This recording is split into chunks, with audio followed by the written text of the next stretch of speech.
Have you had any conversations with the Cruz campaign? I haven't, no. I have not. So on social media, Nick Pappas says, would either one of you be open to a never-Trump unity ticket? Cruz, Kasich could unite the party the way Reagan Bush did. Would you be open to that?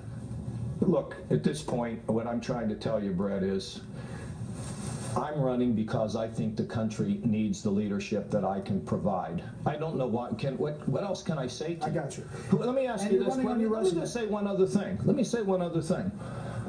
It was for 7 years that Republicans ran around saying, how could we have ever picked a first-term senator? Do we have amnesia? I mean, look, I have the experience both here in Washington in bringing people together. I have the experience in Ohio bringing people together. I can bring this. I can unify this country. I've got the vision. I've got the record on job growth, job security, wage growth, hope for our children, and, by the way, foreign policy experience. I want to get to foreign policy in just a minute, but this weekend I want to deal on substance on something you said. This is what you said about Supreme Court nominee Merrick Garland. If I'm president, which I think we got a good shot at being, maybe he'll be under consideration for the Supreme Court. You know, he received, overwhelming support, I think, even from Senator Hatch. So, of course, we'd think about it. I mean, frankly, they probably ought to all sit down and meet with the guy. And my feeling is, at the end of the day, whoever gets elected president should be in a position to be able to pick, who they want. All right, so Senator Ted Cruz is out saying that Senator Mike Lee would look good in robes. That's who he's saying. Donald Trump says he would like to provide a list of nominees. He will eventually if he's president. And you say you'll consider nominating the same judge President Obama did. Well, look, I clarified, Brett. In this business, I guess you can't be polite. I said I thought that the senators ought to meet with the guy, and I later made it clear to everybody he's not going to be my pick. I'll have my own pick. But, in the process, I'm not going to start naming who's going to look good in a robe. I've picked over 100 judges in Ohio. You know what they've been? Conservative.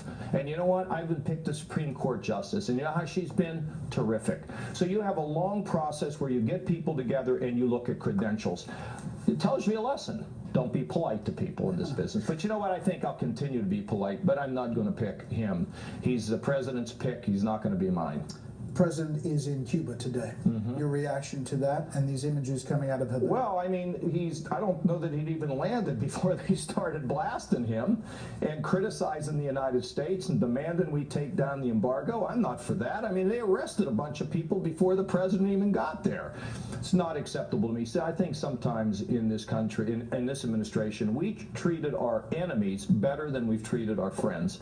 That will change if I'm the president. Donald Trump, in a meeting with the Washington Post editorial board today, declared that U.S. involvement in NATO may need to be diminished in coming years, breaking with obviously 7 decades of consensus here in Washington on this. He said, we certainly can't afford to do this anymore. NATO is costing us a fortune, and yes, we're protecting Europe with NATO, but we're spending a lot of money. Do you agree? No, I think we have to have a very strong NATO alliance. You see, this is what it gets down to when you don't have the years of experience and have been through the history of what happens. And frankly, the NATO alliance needs to be strengthened. Now, we always have to ask them to do more. But look, the burden of being a great leader in the world is that sometimes you carry a little bit more than what you want. But the NATO alliance is critical. It's critical in terms of fighting ISIS. It's critical in terms of standing up to Putin. It's critical in so many different ways. In human intelligence, I mean, these are things that really matter. So, no, we have to strengthen NATO, not weaken it. You say Trump will not be the nominee. Where is Donald Trump more vulnerable? Attacks on his policy or his temperament? Well, look, I don't like to get into the name calling. I haven't done that. No, I'm saying, well, I mean, temperament is sort of name calling in a way. I think we ought to talk about his statements and his record. And sometimes when he said things like, I've pointed him out. I'd be very clear that, like when he said if his delegates, they could riot. I mean, it's an outrageous statement, just like it was when people threatened his family. Look, my deal is this. I want people to hear what I'm for, what my vision is, and I don't have to spend a lot of time at this point trying to get into some sort of a feud with Trump. I've been clear about Trump, and when he says things that I think are out of bounds, I point them out. But I'm out there talking about what I want to do to lift America, give them job security, and help their children to have a great future. Governor, thanks for the time. This was just a ball. Thank you. Let's do it every day. And I'm going to question the next time. Okay, Can we do that? Yes, in the heartland. Thank you.